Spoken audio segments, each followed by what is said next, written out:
Hello folks, Captain Jeff Cronk and Captain Mike Taylor here today. We're sitting on mid-April right now. We moved over to the Neuse River and we're pretty much targeting trout today, but you're going to see a variety of species most likely. These areas will hold speckled trout, redfish, flounders, stripers, and sometimes even some largemouth bass and whatnot. Not bad for an April flounder. The difference right here, really we've got these fish they're coming to the surface. Our water temperature is up around 60 degrees, and they'll suspend up below the surface of the water, and we'll target them using top water baits in the morning or during low light conditions. And then as the sun comes up, we switch over to these a variety of different types of suspending jerk baits, hard baits and soft baits. And right now I'm throwing a Mirror MR17. And I think, what have you got on there, Mike? I'm using a MR27. So he's got about a how long is yours? I think this is 2 3/4 inches long. And Mike's is a little over 3 inches long, 3 1/4. It's about getting that presentation right below the surface of the water. A lot of the places we're fishing right now are under 5 foot of water. Most of them are 2, 3, 4 foot of water. And you got to know how deep that bait is going to sink. These are suspenders, but even though suspending baits, they'll dive to a certain depth, depending on if they're lipped or not. The ones we have aren't lipped, so if we're working them steadily, they're usually in the top 2 foot of the water column or so. And you can really slow them down and get them down deeper if you need to. We're trying to position a boat sometimes where we can get around these points out of the wind, or if we are in a strong wind, we've got a boat positioned upwind to where we think those fish are at. And it's about getting that hang time in that bait, that suspend time in that bait. He's small.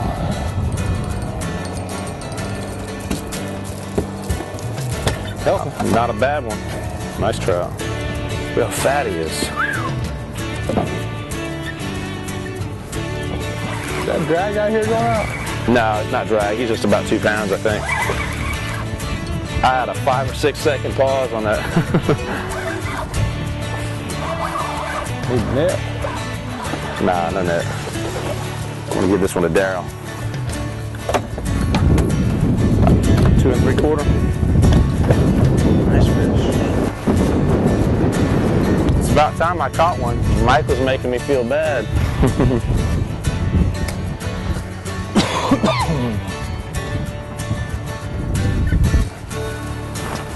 Can you imagine? It's 8:30 in the morning, it's already blowing 25. Have we seen any of that all spring long? It's been tough. Fish with Ricky the other day, it was blowing 40. There he is. On the white sign, right on the white sign. It's got a good head shake. That's a nice head shake. Oh, he just come off. No, he didn't. He's running. Running at you. Let's see. I'm surprised he hasn't come up yet. It's a trout. It's a trout. It's not that big, actually, Mike.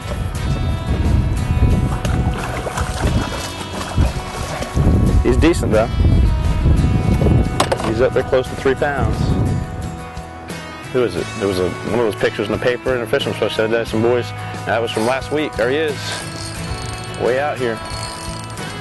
Oh, he come off? Where was he? Where was he? I hate them treble hooks, buddy. One thing about that golfer is shrimp. That single hook, he set the hook, you got him. There he is. Oh, short strike again. I'm about had enough of that. I'm going to just change. You're going to be scaling down in a second. I missed about 6 strikes this morning. 2 or 3 off. Just can't start hooking them up on this smaller bait. Just using a 20-pound fluorocarbon. We've showed you many times. Same hook, same leader on all trout baits, and same knot. It's just a basic uni knot to the lure. I pull it tight with a little bit of loop there. That allows that plug to swim, slip on its side, and gives it some play. Get a big one on it, slip on down to the knot or to the eyelet.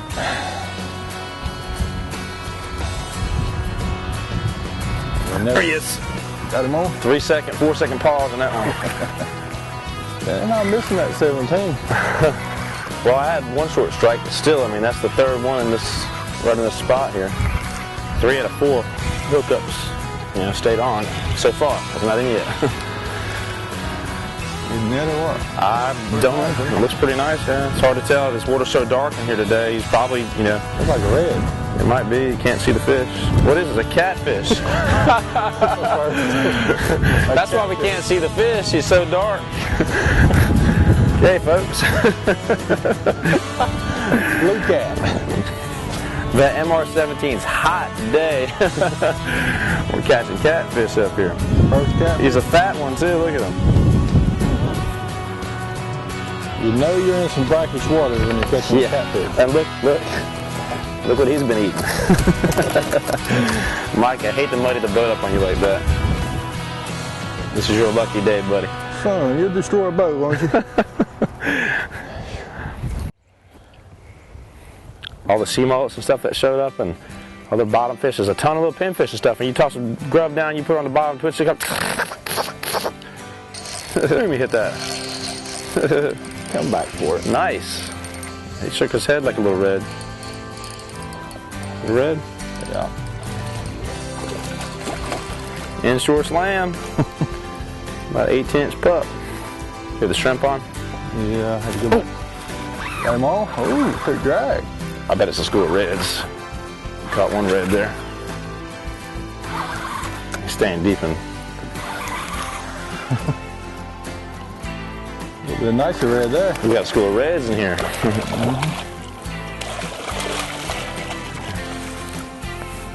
I just popped that bait and I dropped my rod tip back. Another little red. Yeah, we got a school of reds. He's coming closer to the boat. They're following one another or something. He was a lot closer to the boat, that fish. He went crazy on that bait. Check him out. He's just chill now. He knows he made a mistake. Yeah, he'll be 24 inches this winter. Yeah, this winter he'll be about 24 inches. Look, Mike's got something on there too. I'm guessing a red, but you never know. I mean, the trout will hang in with them too. It's a red fish. Yeah.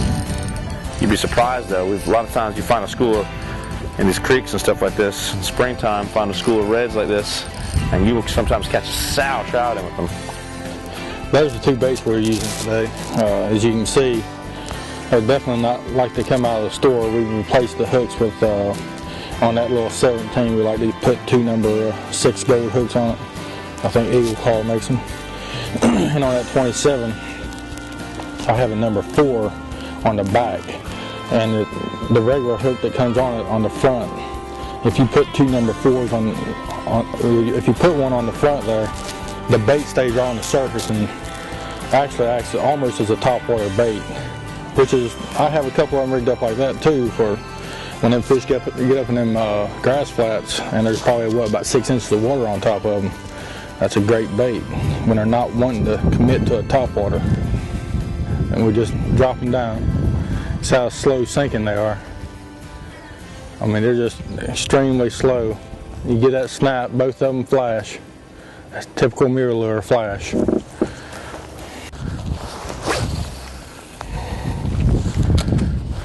like a good spot right here now. Let me show you guys what we're talking about here.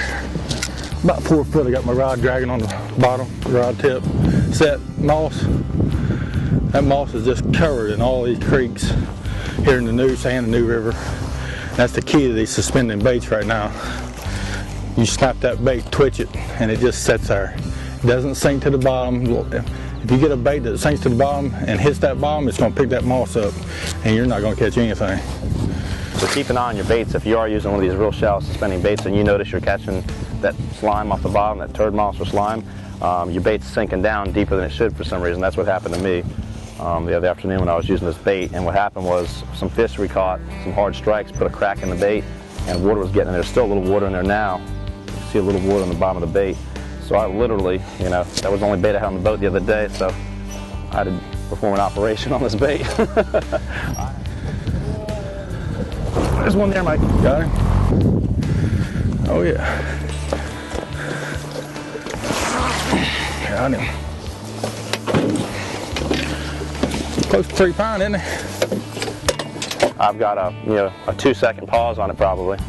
A sharp twitch or two and just a pause. Just either bring the rod tip back just a little bit and get some of the slack out, or you can turn the handle real slow, but don't lose that sensitivity of that rod tip. If you just drop your rod tip and get your slack out, Mike's got one right there. Got him on. If you drop that rod tip, to get the slack out, in the meantime, you lose the sensitivity. You can't feel that fish when he strikes. So you got to keep it somewhat taut to a certain point, but you also don't want to drag it either. You pop that bait once or twice, and you want it to sit naturally right where it just got done quivering. When you pop that bait, and it sent out all those nervous vibrations. That fish is already like tuned in to where that was at. There he is. Another thing, we found some fish here in the middle of this bay in the deeper water. The deeper the water, the longer the hesitation.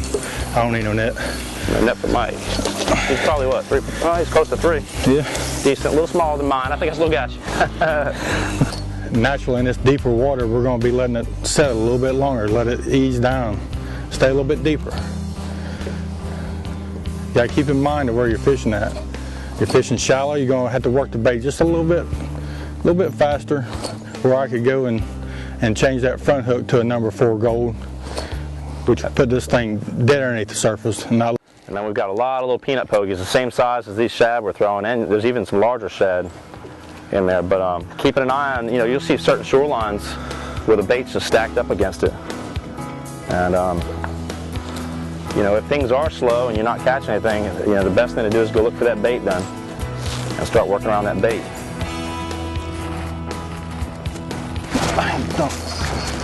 Some pogies popping on the offshore side here. a nice trout right there, buddy.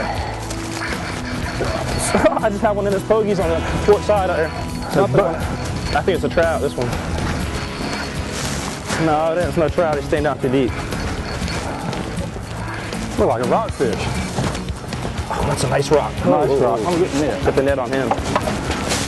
He's like about a 23-inch rock, 22-inch rock. I'm trying to pick up slack. Don't get slack in yours. Whoa! Pretty one, man. Sweet. What do you got there? I don't know yet. Probably another one. There's shad we're breaking right here. Another rock right here. It is. So you're dipping right in over that one. Oh yeah. Nice fish. Nice rock. Oh yeah. It looks like a pair of twins. How many more to catch anything on it? You ain't lying. Sweet. Nice job. Yeah. See the pliers on him. Those rocks, man, I tell you, this trout, you can grab hold of a trout real easy, and you can hold him when he shakes. But rockfish ain't redfish. He's got so much body to him, he's so thick. Be real careful getting those treble hooks out. Like this one right there, he spit. He was hooked on both the front lip and the on the side there. When he come by the boat, that just pulled off the front. He's got one in there, so even get somebody like I'm gonna give Mike my line right there, just so just the line. So when he kicks, that thing doesn't swing and get me. You just gotta be careful with him. I think I don't want to jinx myself, but in 30 years of fishing, I've been hooked one time. Yeah. It's just about being careful. It can happen to anybody in time, but. Another thing, you show them them gill rakers.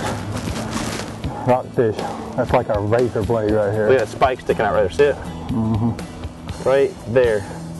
It's a spike. See that right there? Yep. And it's lined like that all the way down the gill plate. They get you.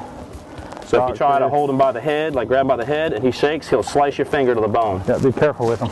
And the redfish will do the same thing to you too if you hook up any reds. So. Most of these creeks have a sign there, and it's inland waters, and you have to got some different regulations. You got to follow up on your regulations. Right here, we can keep 2 per person, 18 to 22. It's illegal to possess any stripers from 22 inches to 27. And I believe you're allowed 1 over 27. Now in coastal waters, the regulation's 18 inches and it's 2 per person. So if we go out to the mouth of the creek, it's going to be 2 per person, and they have to be 18 inches. Oh, that's wrong. Like whacking and stacking them on me. What you got? Shaking his head, staying down. Trout or what? Flounder. Any size to it? Oh, probably keeper. Switched over to the little shrimp. Oh yeah. Flounder. Swallowed that shrimp. Nice flounder there. 16 inches, isn't he? Probably. Back home it's 15 inches. It looks like he's about 16 almost. He's probably a good solid 16. Shoot, he's easy. Yeah, he's 16 inches. 16 and a half. Yeah, about 16 and a half. Nice flounder, good job. See if we can find that bait. Yeah. See that little Storm shrimp. Storm shrimp, that's the one you colored, didn't you? Yeah, I colored it. That's the secret weapon. You can't tell anybody about that. The old spike it shrimp flavored dip. Old Ricky Kellum special. He's got his storm shrimp. Now he's been dipping the legs and the spike it. You just dip it in, make sure your plastic is dry in just 1 second, and it permanently stains it. It's also scented too. He's got the shrimp scent here. So he's varying this bait a little bit, giving it some pink legs, help it show up in the water. Give it a nice chartreuse tail. One dip, pull it out, look at that. We just had a couple of nice stripers. Well, Mike had one on the stumps and I have one offshore with that bait popping here. Come on. Got him? Got another one. Striper. He got some head shaking him now. Yeah, he's shaking his head. He's got a lot of head shakes. Not a trout for sure. That's probably another nice striper. He was just about 20 feet offshore there, off the end of that tree where she laid down. Staying too low to be a trout. If that was a trout, he'd be up shaking his head off. Too strong to be a flounder for this time of year. Although you can catch a big one. You can catch a big one. Most of the time you catch flounders this year, they're a pound or two less early on. Staying down, isn't he? Yeah, he's staying down deep. Lock down a little bit. Another striper, yeah. maybe a red. Nice redfish. Hey, look how fat he is.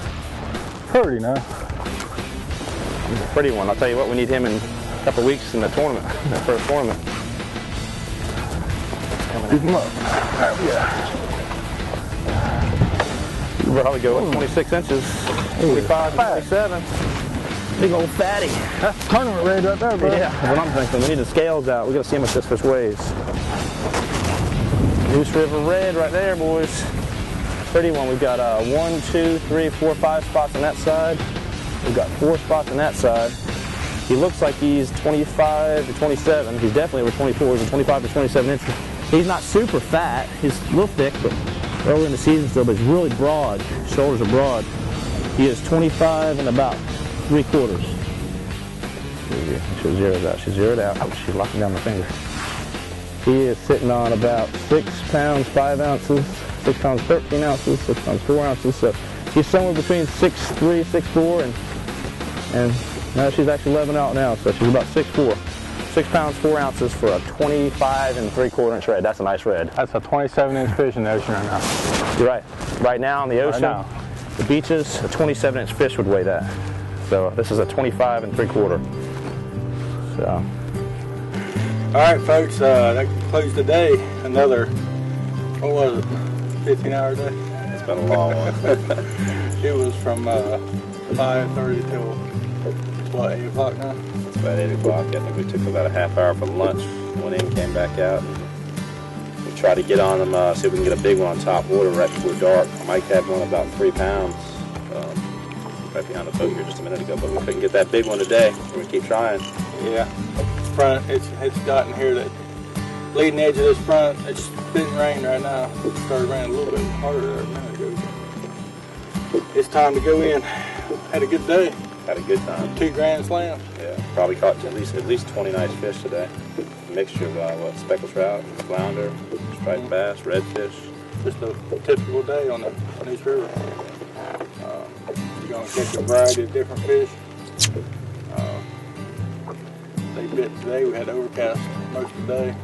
A little bit of wind picked up during the afternoon there, but all in all, real good day.